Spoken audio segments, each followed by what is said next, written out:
Eating before going on a quest is super important, and funnily enough, not talked about much in Monster Hunter World. Yeah, there's a sweet looking chef, a huge canteen, and juicy looking food all over the place. But besides the looks, not a lot of details are given on how the bonuses for food work. Well, I can fix that for you. As an avid eater myself, I'll guide you through what...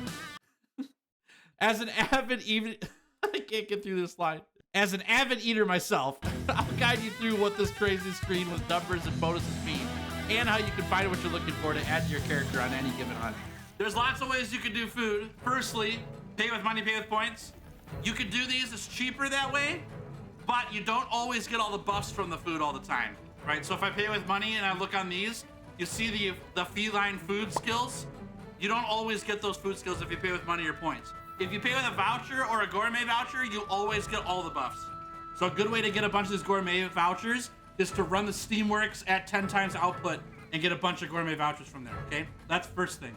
You unlock 10 times output for your Steamworks after beating the Iceborne campaign. And the reason why running it at 10 times output matters is because every time you hit gourmet voucher on Steamworks, you'll get 10 tickets instead of 1. This is true for everything you hit on the Steamworks, but you have to imagine that you hit gourmet voucher 4 or 5 times in one sitting of Steamworks, and now you've got 40 or 50 gourmet vouchers. Those are gonna last you a really long time. Here's another quick bit about vouchers and gourmet vouchers. The gourmet voucher lets everyone in your session eat for free and get all the bonuses from food guaranteed when you use a gourmet voucher. A regular voucher only applies to you. So if you and your group all run the Steamworks a bunch for gourmet vouchers, you're unlikely to run out between all of you. Essentially, just always use gourmet vouchers. They're really, really good. Second thing, you can make custom platters. I never do it. You totally can. It's more complicated than it needs to be, but you can make stuff and it works that way. Oh, hold up, Pastilles. Let me add a small bit here. Custom platters allow for you to be able to get buffs from food, assuming you have the right ingredients. I think this is mostly unnecessary and complicated for no reason. But if you want to guarantee the food that you cook has the buffs that you want, this is how you do it. Also, the ingredients you get for custom platters are found from things like cactus, fossils, optional quests that unlock canteen ingredients, delivery quests, and more. All right, Pastilles, could you explain what all this mess of numbers and icons means on the platters?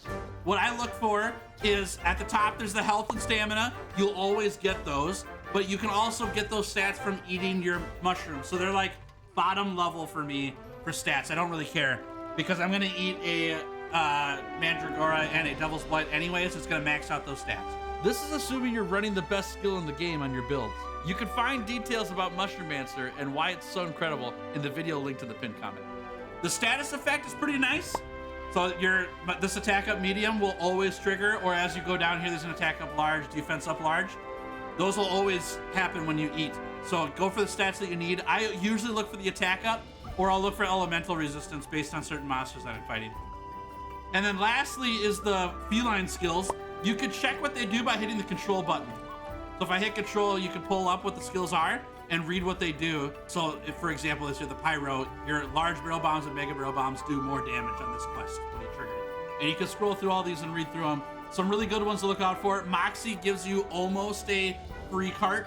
If you're above, I think 20% HP, you don't actually get fainted right away if you take a big hit, which is pretty nice. Specialist is really good for your status effects, because it lets that build up more.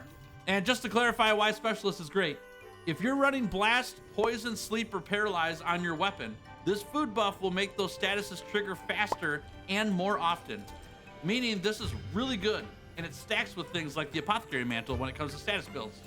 All right, back to you, Pastilles. Safeguard is the really good one, because that gives you a for sure insurance. It lets you cart 1 extra time on every quest that you take this food skill on. Remember that these won't trigger guaranteed unless you use a voucher or gourmet voucher. And so if you really need that safeguard, like if you're doing a Latran or something like that, make sure you use a voucher to guarantee you get that safeguard. Now, there's a few more food skills to look out for that Pastilles didn't mention. Slugger is the food skill you want for knockout damage. If you're running the hammer, the hunting horn, or any weapon build that's utilizing the Slugger armor skill, this food skill will help you knock out monsters faster and more often. Feline Rider is used to get more mounts on monsters. This is particularly good on Insect Glaive and Greatsword builds designed for mounting. Just something to look out for. Feline Bombardier makes your sticky ammo and gun lance shells do more damage. which is pretty hilarious with the already insane sticky ammo heavy bowgun builds. Not to mention having more damage on regular Gunlance gameplay is pretty fun. Now there's a whole bunch more food skills in the game, and I'll let you decide for yourself if you decide to have those foods for your builds. But I just wanted to share a couple for you to keep an eye out for. But the most important thing though to remember in Monster Hunter World, and frankly any Monster Hunter game, is to make sure you eat before you go out on your quest. Regardless of which platter you pick, eating food is essentially free buffs for your hunter. And besides that, doesn't this food just look amazing?